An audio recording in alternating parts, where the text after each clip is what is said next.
Welcome to the Founders Fireside Chat. In this year's first chat, it was just me talking. I am happy to have our first guest in our first podcast style Founders Fireside Chat. Today joining me is Bill Moon, Managing Principal at TRYBA Architects. Bill has been at TRYBA going on 40 years. And Bill and I got a chance to know each other and work together on the Pearl Place project, office campus for Google in Boulder, Colorado, which, Bill, can you believe it that we finished that project almost a decade ago? No, it's hard to believe, Matt. Unbelievable, in fact. It is unbelievable. It feels like yesterday.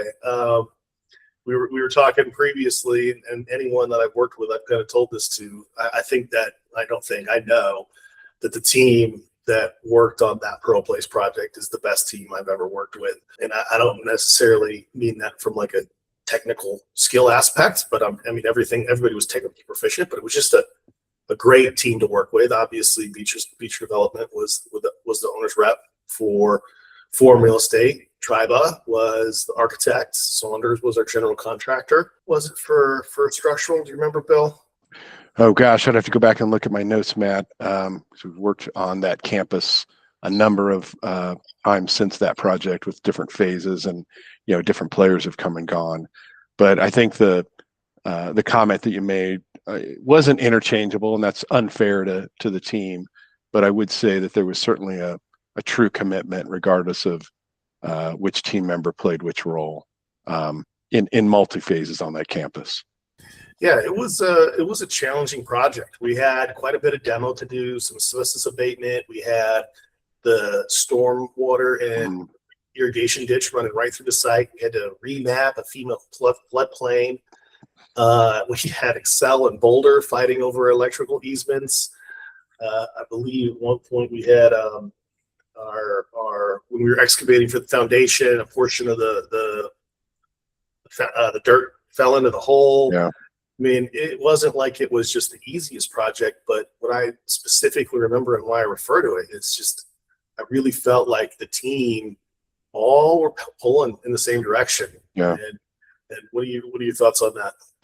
Well, I think I absolutely agree. And, as you recall, this started off with Forum as the owner developer spec office building. We were heavy in design. Google came late as a tenant, so it kind of morphed from a spec to a pretty much a custom build for them. Some of the other site challenges that continue to this day is the dewatering. The below grade water was presented quite a challenge, as you said, not only during construction but operating now. It's permanently dewatered. So how that water moves through the site over the last 12 years has changed. We've been called out to the site to help them analyze that groundwater change and shift, and certainly seasonally because of the slough running through the site, ebbs and flows as well. Surrounding development has impacted this site as well. The site was maybe a little bit sleepy and forgotten for quite a while. As you said, a number of demolition of the existing structures needed to happen to create this as a developable parcel. I think it took quite an eye to see this as a developable parcel. Certainly the Boulder market was attractive, but putting together this parcel to put in kind of a 3-phase development for Google was quite interesting to be involved in that and looking at that early on, even prior to Forum controlling the property, and then looking at how it could expand fairly rapidly. Honestly, the phase 1 that we're talking about today evolved into a couple other phases for Google.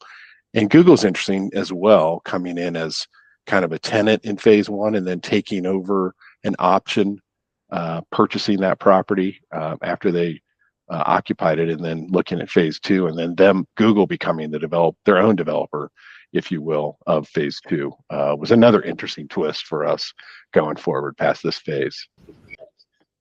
Yeah, that's right, and it's been a good source of business for TRYBA and for the City of Boulder up there continuously since then, which is exciting. I do want to talk about a little bit more about the team and how we work together. And if you could say there were one or two characteristics or at least memories that or stories that you think epitomize how our team worked together? I mean, I have a couple in my head, but I'd love to hear your thoughts. You can think of any. You know, it's probably one of those really fortunate things where, you know, a group of people came together. There was a common goal of obviously building this building and getting Google in. But what struck me most was kind of individual attitudes. It was just a group of people that had this can-do mentality, regardless of what's going to happen. And I'd say that was from, you know, Forum to you, to us, to the consultants, to the Saunders, the contractor. Numerous obstacles are put in our way throughout the life of this project, starting, you know, even as we were designing it in the entitlement side of things. The City of Boulder, you know, really reviewing this quite heavily. Is this the type of development they wanted in their community?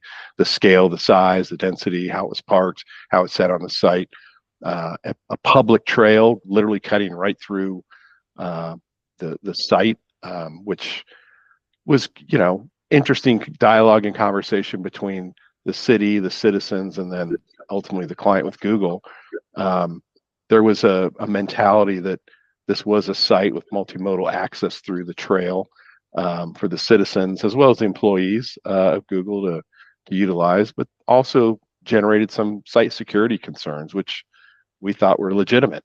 And we worked to address all of the above to the community and to the Google's satisfaction. And, you know, no mean feat. And it took really kind of an attitude of not only seeing a vision forward where you want it to be, but, you know, also being able to be nimble, adjust, you know, at a moment's notice sometimes, negotiate, be flexible, be open. And that was, you know, really a tribute to the entire team, you know, Google at the top and Forum as well, but all the way through, you know, moving into construction, which I know you've got some stories to tell, and having a contractor that also was, you know, able to adopt that mentality as well. That multimodal trail and the disagreements around that. And one of the things that I remember is Boulder and Xcel were kind of in an arm wrestling match at the time, and we had to have that cross easement where the Xcel easement ran underneath the multimodal trail. And Boulder just simply refused to give us the easement, which then we couldn't get permit, and we had already pulled our grading permit, if you remember. Yeah. And one of the I think most rewarding moments in my career is, you know, the first thing that everyone did was starting to get their lawyers, and then, you know, the design and construction team and myself, we sat down and said, we can solve this. Yeah. And we came up with rerouting the electrical to come into the site a different way so that it was crossing perpendicular instead of running underneath that path. We're able to get a cross easement instead of a parallel easement done. And I think, if I remember correctly, I think we saved like $70,000 or $80,000 worth of electrical lines because we shortened the distance. Yeah, I recall something, you know, to that effect as well. And I think it goes down to, again, everybody can lawyer up and go fight a battle, and, you know, kind of nobody wins, and then we're stuck with, you know, time, and you know, somehow you've got to evolve this. And I do think that, again, that attitude of, look, you know, can we resolve this in a different way? Can we take a fresh, clean look at the site? What, you know, and start to ask those what ifs. And what I enjoy about those type of challenges is sometimes the what if questions come from a source that you don't really expect, you know, whether it's the owner's rep or a contractor or, you know, an engineer, or just, you know, one of our interns asking, well, gosh, you know, what if we look at something this way instead of that way? Yeah, have we considered that? Is that a remote possibility? And you know, when you start poking holes in things, you go, is this worth our time? And as you said, sometimes not only do we get the issue resolved, but gosh, if we can save dollars in schedule, that's huge and of value. And it's so obvious today, right? When you look at it, you're like, well, gosh, why didn't we start there? But there were other factors that we had to consider, and you know, the way that this land, I think, was acquired and divided, and what ultimately we were working towards. You know, at the time, that direction made sense, and everybody shook their head and says, yes, let's move forward on that. But as you said, other forces outside of the project or the project team were at work. This was back when the City of Boulder was actually trying to kick Xcel out of Boulder and take over the entire utility.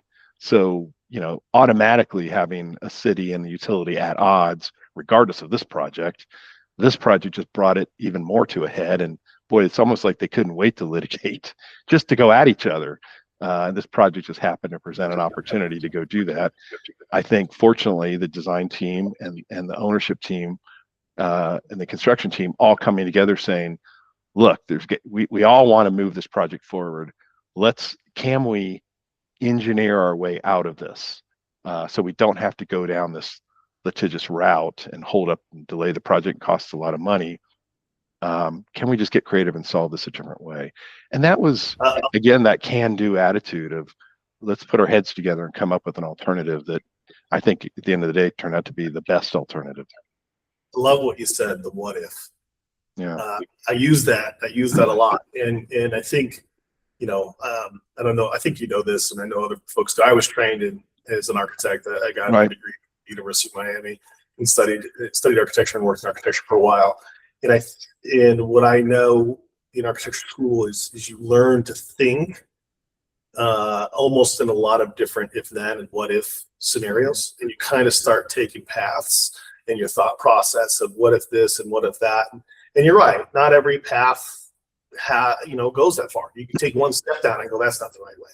And there's another one you go down this way, and that branches off into some other ones. And I think that's an important part of creating value for your clients and for the community and for the team and for everybody else is kind of thinking about those what ifs. And, what if we tried this? What if we went there? I'll say there was a moment, I think I talked to you, I think I came into the office to talk to you. We had our project architect that did design. She was on all through design. And then we had another, Jeremy came in for CA. And I remember thinking, well, I'm not too happy with this. I want the same person, the continuity throughout. I think we had that conversation, and I was pleasantly surprised and really, really impressed with that handoff and how that works within your firm. And I was wondering if you just would kind of mind touching on that a little bit, because I think that what if question applies to how you were so successful in kind of the continuity of the project, even though the two main people on the architecture side shifted during those phases of the project. Yeah, good question. And if we have time at the end, I'd like to take that question to the next level, which is the same kind of question that goes with the construction team when they start with pre-con and then shift into construction. Is it similar personnel or different? It's a key thing, as you know. There's a lot can get lost in translation. And in the perfect world, you're exactly right. We would prefer the team that push forward with the design that oversees it into construction. It's how we it's our culture. We like to just keep kind of a consistency going forward as possible. But that said, there's all kinds of things that happen in the life of a project, especially one as large and complex as this one. Life happens, people move on, other opportunities are presented. There's a experience that each of us has that we can bring to bear. You name it. Things can just evolve over the life of a project, which is, in this case, was a number of years. And part of what we do is, because of maybe the scale of our firm and who it is that ultimately is here within our firm, and then what we do when we're here, is we're not siloed. We purposely don't create silos. We have an open studio, even physically in our office. It's an open space. So you're kind of forced to hear and understand what others around you are working on, same project or different projects. And then we do come together quite often as a studio and talk about our work and where we are and what are the challenges, what are the opportunities, what we get right, what can we do better at. So people are generally aware of where things are on projects, what challenges are happening. And as you know, and this is almost universal in any industry, sharing that knowledge and information is really important, especially in a complex environment like construction and design. You can learn quite a bit from what other people are doing, or at least not have to start from the beginning or or learn, as you go forward. So in Jeremy's case, even though he wasn't maybe an official part of the team during the design, he was certainly aware of what was going on. And we had talked quite a bit about potentially, shifting. And one of the reasons we did that was just purely, Jeremy's mentality, interest, and experience with complex projects, especially below grade parking. The site, was quite challenging in that way, as we kind of started to outline. And in our minds, we had to get kind of the beginning of the project right. I didn't, with no undue respect to the person that was working on it, she just didn't have the level of experience that Jeremy did. So in certain ways, we thought the project was getting an upgrade in terms of bringing much more experienced personnel on board to help, through that, getting from below grade up to ground zero, so to speak. And then this project was pretty substantial amount of curtain wall and above grade decking. We wanted to bring that experience to bear as well. So it wasn't kind of like one day we're going to shift from one person to the other, and then person coming on board has zero experience of what happened for the last, year and a half of design. Jeremy, in this particular case, was educated, if you will, within the studio, what the project entailed, what was going on, how certain key decisions were made, but also was able to bring, his level of knowledge and experience to bear as well, so that we could plan forward when we'd made that transition. And he did seem, you definitely could tell his strength was technical expertise, especially during the construction phase. But he, I'd ask him a question. I'd say, well, during design, we decided this because of this, and this, and right. and he was right there. He was right there with the yep. Yeah, he wasn't in those meetings, but he knew the conversations that we would have, and I expect that comes from an attitude of, Jeremy's not going, well, it's not my project, it's not my job, I'm not thinking about it. He's curious to know what's going on, and he wants to hear it. And you and I talked about this a few weeks ago. I'm curious to know how you model that as the managing director and senior leadership at TRYBA. How do you model? I know you talked to, like, we have meetings, right? But there's a difference between holding a meeting where people talk about the projects and fostering an environment of curiosity and care. Like, people want to be engaged in somebody else's project. They're curious to know, how did you solve this? What does this mean? Like, you can sit in a meeting and talk about, hey, this is my project, we're doing this and this. But if the person I'm talking to that's working on a different project doesn't care, they're not engaged, they're not going to pick up on any of that. And so I'm curious to know, like, how do you model kind of that curiosity, that care about what's going on from the top down? Yeah, it's a great question. And I don't know if there's some, formulaic answer I'm able to give. It's somewhat organic.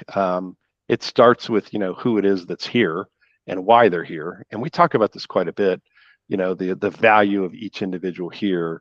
And, when they walked in the door and we had to make a decision whether we're hiring them or not, what was it that they had that was, say, unique or different or of value to the firm versus another person that may not have made it through the door. And I think that what you just outlined is part of it. It's part of that secret sauce that we really, at the very beginning, want to have. People that are creative problem solvers and that really enjoy creative problem solvers. And it's not like you want a bunch of curveballs on a project, but you almost have to expect them these days. There's always a budget, a schedule, a site, an entitlement issue. And just when you think you've got something figured out, something else is going to pop up. So David always says this, super simple phrase of, you've got to be ready to skate to where the puck's going to be, not where the puck is. And that's just anticipating things, seeing things in advance as best as you can, and being ready, either to roll up your sleeves and step in and try to do the creative problem solving, the Xcel Energy example we talked about earlier, or again, skate to the puck, see something that potentially is there and begin to resolve it before it becomes an issue. So, kind of having the right people with the right mentality at the beginning. And then, just again, having an open and honest dialogue within the studio. very informal conversations happening across the studio, either principal led or just staff to staff. Those that have interest in the world that they're in, the projects that we're doing as a firm. We tend to look at certainly our individual projects, but really kind of have a dialogue of looking at the work that we have as a portfolio. The work not just that you're doing or your 1 or 2 or 3 or 4 projects that you have some role in, but how's the firm doing overall? What is it you can learn from others that are working on projects, even friends outside of the firm? What are they working on? So there's just a group of people here that have extraordinarily keen interest, not only in good design, and we say this quite a bit, which is our success and our legacy is certainly, we really strive for really high quality design. I'm not going to, beat around the bush on that one. It's kind of who we are in our DNA. But what we're really proud of is that the majority of our projects in the high 90s that we take on actually are built. So as an architect, not only doing good design and being proud of the documents that we put together, but the fact that we're able to, for the most part, get those executed. In some cases, in spite of the market, in spite of the budget, in spite of the entitlements, really having an attitude of what's important is that this executed and built and part of our urban environment, and that we're building, and we're builders at our heart. We're designers and we're builders. And the other piece of our DNA is that the craft of designing and the craft of building is very important to us. And that is a trait that we really look for in our staff. Is I always say to people, we may not be the person swinging the hammer, but we're standing behind the person swinging the hammer, having a dialogue of why what they're doing is so important to the design and ultimately what we're trying to execute. And it's not, in our minds, it's not because of an architect's vision and we have to see that vision forward.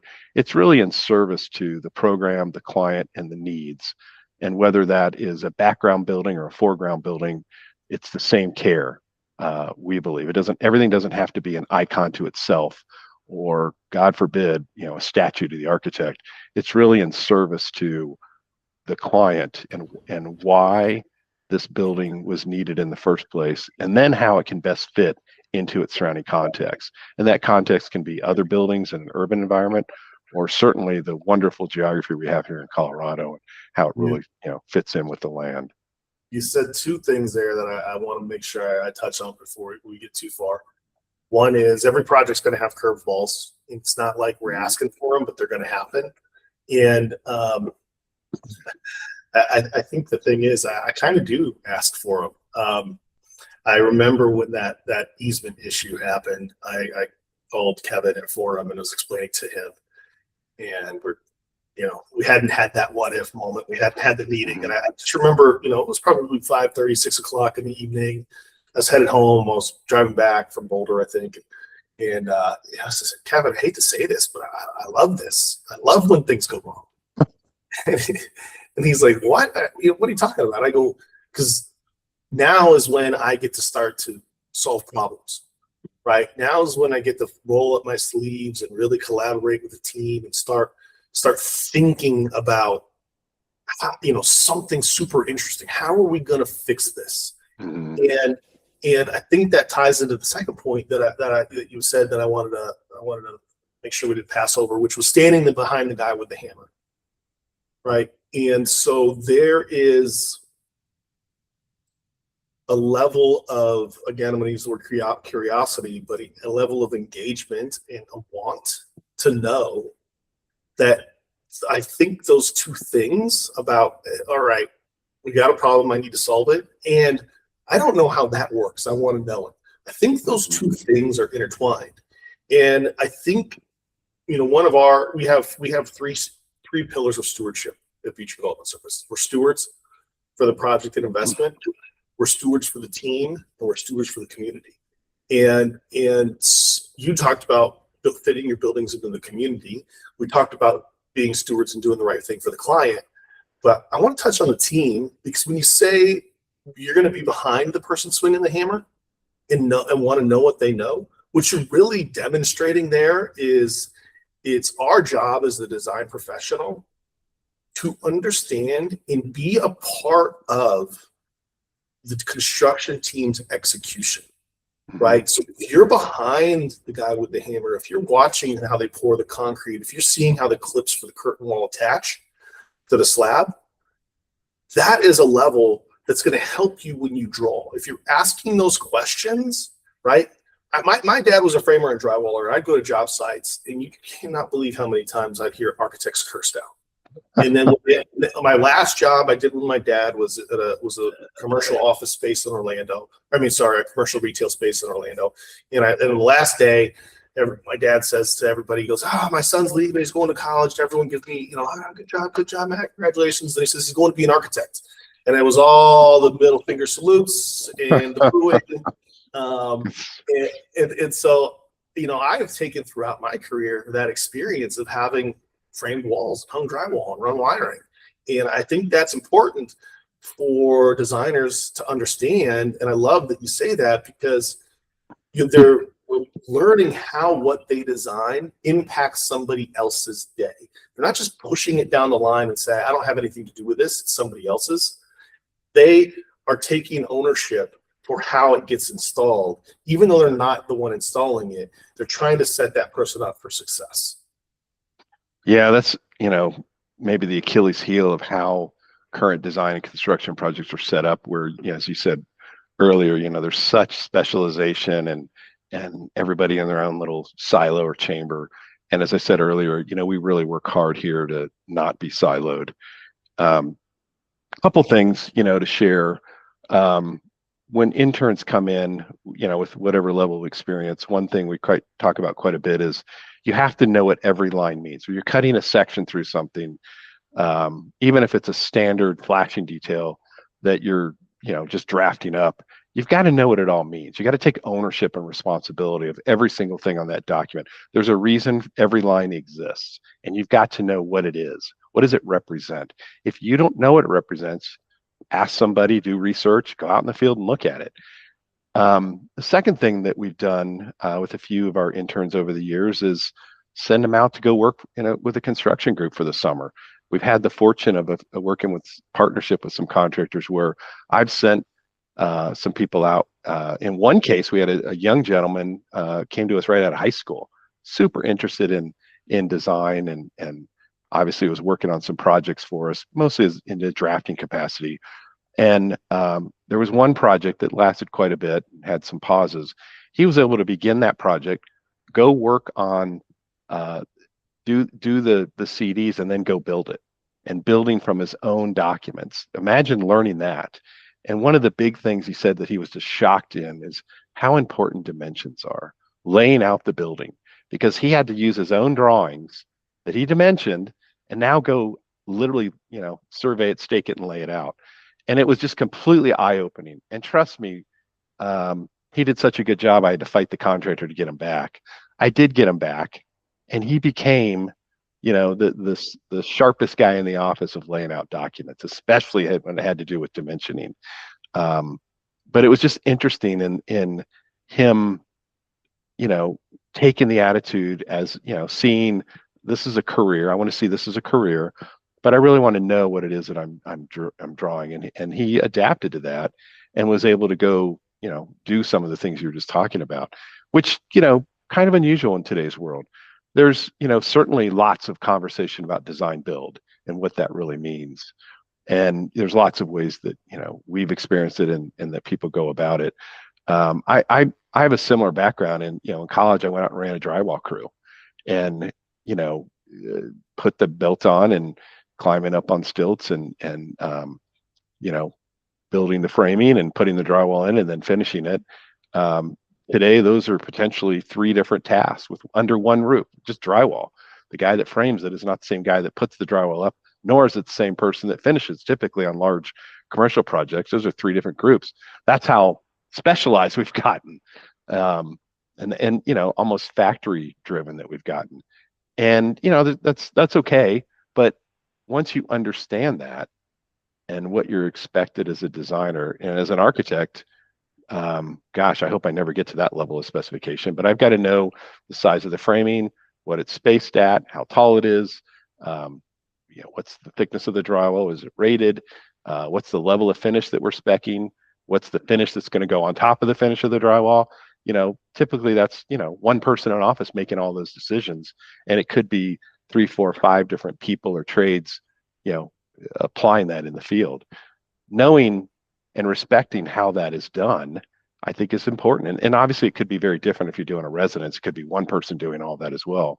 But understanding that and how it's sequenced, and not telling the contractor how things are done, but really understanding why the contractor is building things the way they are, and having that dialogue up front with the builder, I think is really important. And again, I think putting in a partnership way, again, I'm not the one that wants to tell the contractor how to build, but I want to understand how they're interpreting the drawings and the design, and how they intend to go about building the documents, and what is it that they're seeing up front, or conflicts or issues, or maybe it's a better way to skin the cat.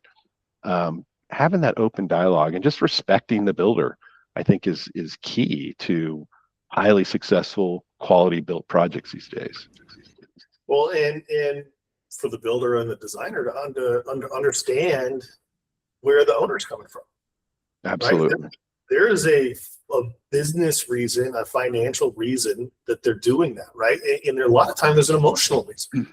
And so finding the why are they building that, and protecting the why throughout, right? So, I think we're getting into, and that's to say, I was using the example of when I was in college and the guys on the drywall crew, booing me for becoming an architect.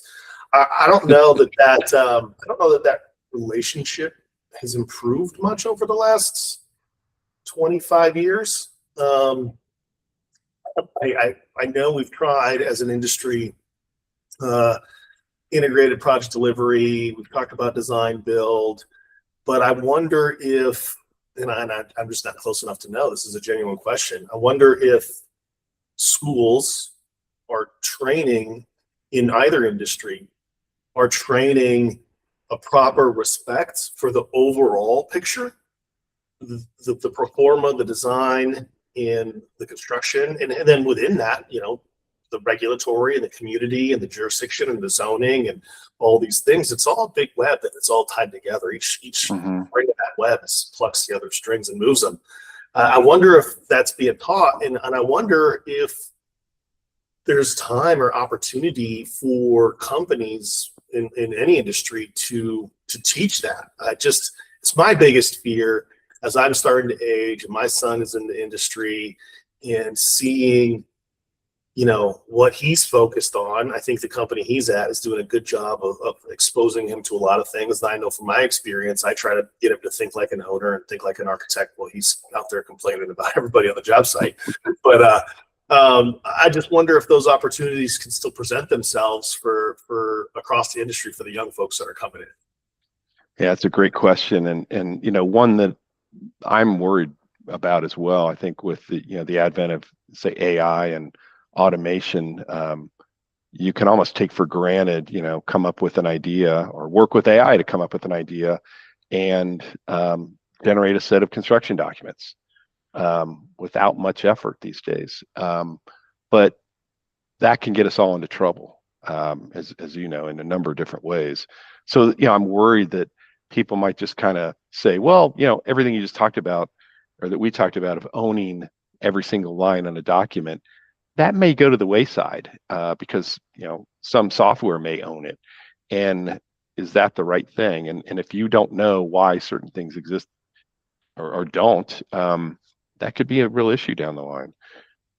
I've been touting for a number of years. There's a little bit of a bandwagon that I jump on, which is, just because traditionally we've gone schematic design, design development, construction documents, and construction administration, doesn't mean that process or those phasing has to be done no matter what on every project at every scale. There's times where I think we should rethink the process and make it more efficient, or tailor it to the client's needs and timing and expectation. We have projects all the time that don't have a budget because they don't have any money yet, and they're going to go out and either fundraise or raise a fund or whatever it is, and the time frame and the phasing and logistics of putting the documentation together is just different. It might be I need a vision up front that's so compelling that I can explain it to people and start to raise capital. And once I have a certain amount of capital, then I can move things forward. So there's a really long programming and visioning phase, and then there's a equally long fundraising phase. And then invariably they get a project like, okay, let's go. So I'm really compressed now with the documentation phase. And then obviously we all want to work and get entitled and permits as fast as we can. And then there's real pressure on the contractor to build it as fast as possible, throw some liquidated damages out there. You know, everybody's got their arms up and is heightened and, you know, wants to start pointing fingers anytime there's any kind of delay. And some of the critical things that make that delay, I'm not suggesting the time up front isn't important, it is. However, if you're compressing the true time it takes to do the documentation in a way that is full and complete, because you've got such a long period to wait for entitlements these days, and then compress the amount of time it takes to do high quality construction and reviews, you know, that's potentially a recipe for some really challenging times out there. And I'm not suggesting that everything's perfect and the time frame can lay out perfectly. Time means money to all of us, right? Not just the owner, but to everybody. And really where we spend our time and what we spend our time doing, to me, if we can really focus on all the great tools that are out there and focus on using our time to make challenging decisions in the most efficient and effective way, that to me is where success starts to build, as opposed to let's just cut corners and get the documents and the contractors to the minimum level we need to get a permit and get a GMP. And then we end up solving everything out in the field or trying to resolve things out in the field. Those are the hardest conversations you've ever had in your life. And typically they're not efficient. They're not good. It's going to cost somebody time and money. And invariably the quality of what's built isn't what anybody's happy with. It's a compromise. And I'm worried that a lot of our built product out there is the result of things like that. Lots of compromises made, and it's just the bare minimum of what it took to get it done. I've always felt that the design process, I don't know a good analogy to use for it, but I always felt like, because it was a zoom out, zoom in, zoom out, zoom in process. And maybe it's just the way that my mind thinks, right? If you have a vision, like you said, hey, I would need a vision to sell because I got to go fundraise this. So you come up with a grand vision. You got the massing, you got the proportions, you got the rhythm, you've got what the building's going to kind of look like. But what ends up happening is you can't estimate that project, because estimating is like anything in life. You get out of it what you put into it. And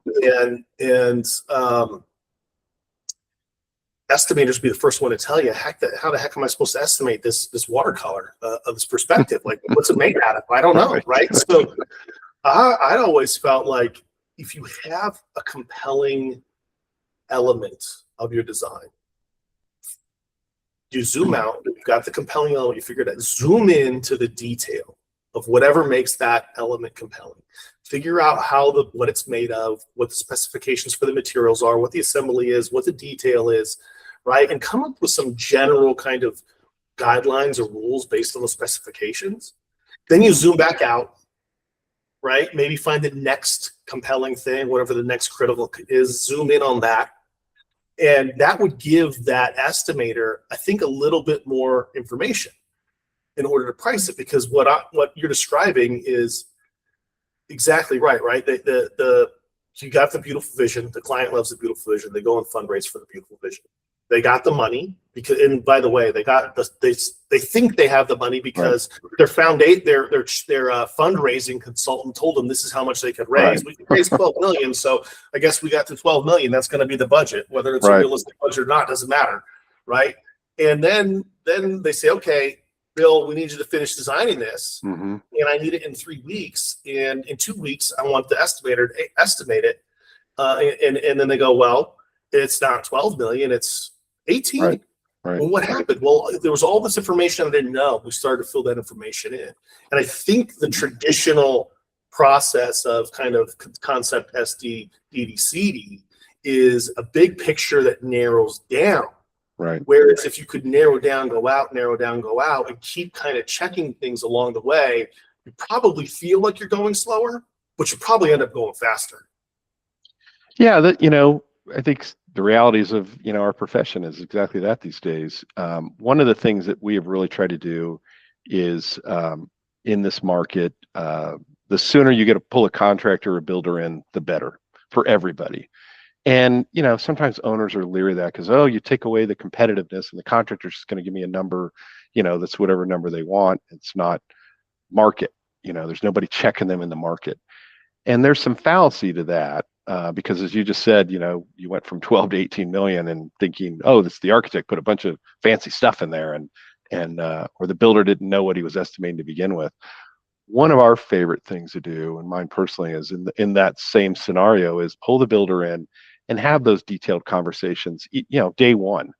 And as I said, whether, you know, it's schematic and DD and CDs, you know, put that to the side and say, I just want to get you the documentation and the level of detail you need when you need it. And I've had lots of great conversations with contractors, for example, saying, multifamily saying, look, you know, if you can just give me a narrative of the finishes, that's good enough for now, you know, up front. What I really need you to do, though, is focus. I need to know, you know, what's the foundation, what's the mechanical system, give me an idea of the exterior wall system, and what's the R value of the roof. Just, you know, throwing stuff out there. Focus on those things. Don't cut details through the cabinets. I'm not, you know, if we're all just sit down and say, you know, $45 a square yard for carpet is a good placeholder for now, don't pick the carpet. So when I have those conversations, it really dictates to me where I need to spend my time in order to get the biggest value and to make sure that initial estimate is close to what reality really needs to be. And it's grounded and based in something, not a bunch of guesstimates and all that stuff. Well, I saw the pretty watercoloring picture. I have no idea what's holding up. So I just said, it's this kind of structure and this kind of foundation and this kind of mechanical system. And it's just, you know, something that the estimator put down on paper because he was asked to do that, versus a true dialogue and sitting down for, you know, an hour or two and agreeing it's going to be these kinds of things. Base your estimate off of these assumptions. I will then give you key details or notes or elevations or plans based on those same assumptions. And that's where I'm going to spend, you know, where I'm spending my time. I'm not going to spend my time on a bunch of drawings because somebody at some point said design development has to have these wall sections here when the estimator's not even going to look at them for this effort. So having that real dialogue, that real partnership up front, agreeing what ultimately the design and the estimate needs to involve, those are some of the funnest conversations I have as an architect. I really enjoy those. I love what he said, what they need when they need it. Like that's a great statement because it really engages the builder, engages the estimator. It engages the team, right? Because then you feel like, hey, what I'm doing matters right now, and it's moving things forward. And, you know, you might get, you know, one of those dang owners reps that come in and goes, oh, DDs have to be this way. But, you know, there's some owners rep that'd be like, oh, that'd be great. I love that idea. But then they got to go defend it to the client. But it shouldn't be hard to defend, right? Because the more you can close the loop on those assumptions that were made during estimating, the better that you're going to feel about your pro forma because there's less gaps in it. I would think so. I think that would be of huge value. And I can't imagine a project where an owner's not happy when an architect and a builder are on the same page, shaking their head going, yes, that's what it needs to be. I agree. This is what needs to be on that assumption. I understand the concern about competition. And I was brought up in the industry as a get a 3 bids kind of guy. And I've had the conversation with some GCs that I've done work with, and I have high respect for. They said, well, can you just negotiate with us? And I said, yeah, sure, I can negotiate with you, but you're going to show me every pay stub for the person on the job, and I'm going to dictate your fee. And if you say your fee's 3%, it really is, and you're paying all your general conditions at cost with no markup. And then they change their tune, right? So what I tell clients is that basically divisions, 2 through 16, 2 through 18, or if you want to go to the 20 somethings now, that's what's on the drawing. And the market can dictate that, right? Mm-hmm. You can compete your drywall, you can compete your concrete, you can compete your framing, you can compete your millwork, you can compete your electrical, you can compete those things out, right? And going and changing GCs out really doesn't change what's going to happen with the results of those divisions. What is on the page and in the specification that the design team comes up with, that's what's going to dictate those numbers. It's the general conditions and it's the below the line numbers that you're really negotiating. Mm-hmm. So you want to find a partner that you can have an open and honest conversation around those division 1 and what's below the line, but that also knows and has good enough relationship, knows enough subcontractors and has good enough relationships with those subcontractors to influence Mm-hmm. what is happening on the page. Because if you look at what percentage of the overall cost of the project is, the fee and the general conditions are nothing. They're pennies compared to what's on the page. And that's really where you can get your value. So bringing in those subcontractor experts that can be with your engineers and with your design team and with everybody else and going, okay, here's how these things go together. And you were mentioning earlier about the estimator said, well, I was assuming this, I looked at the watercolor and I assumed the system. Well, there's so many times you're like, oh, I knew that we want to make this as inexpensive as possible. So we went with this kind of structural framing system. Right. That's great, but you didn't know that we had this type of building that required this kind of fire. And by the way, we have these kind of foundations that have this kind of settling or heaving. It'll never work with that framing system. No, I didn't know that because you only gave me a watercolor. Right. Right. Right. So having everyone there where a lot of times you might not feel like that the framing guy and the estimator and the structural engineer and the geotech guy need to be in the same meeting. Right. But oftentimes they do need to be in the same meeting. Right. And by the way, while they're all talking about that system, the HVAC guy or the MEP engineers in the background listening and go, wait a minute, we can't do that. I'm never going to get a duct through there. Yeah. Right. Like those are the serendipitous moments that happen in our industry that just, it really gives you juice. Like I love that when those things happen. Yeah. I think, going back to Google, a lot of that did happen where we were fortunate to have, both consultants and subcontractors seeing the value of really working together. And I can remember a number of meetings, again, Google and other projects where, just like you're saying, you have, let's say, a consultant meeting of all the consultants in the room, and we want to respect their time. So we build it up. We'll start with civil and structural and mechanical, electrical, plumbing, et cetera. And sometimes they'll go, well, great. I'll see you at 3:00 when you're ready to talk about plumbing. I'm like, no. I know it's time for you, but I want you to sit in this meeting because you're a smart guy. And in hearing these dialogues, can't tell you how many times we're into the meat of whatever it is, and we're stuck in a corner, and somebody way in the corner, the electrical engineer raises his hand, and we're talking about, the foundation system. And he says, I just been listening to you guys. And, I'm just wondering, what if you thought about it this way? Has anybody looked at this?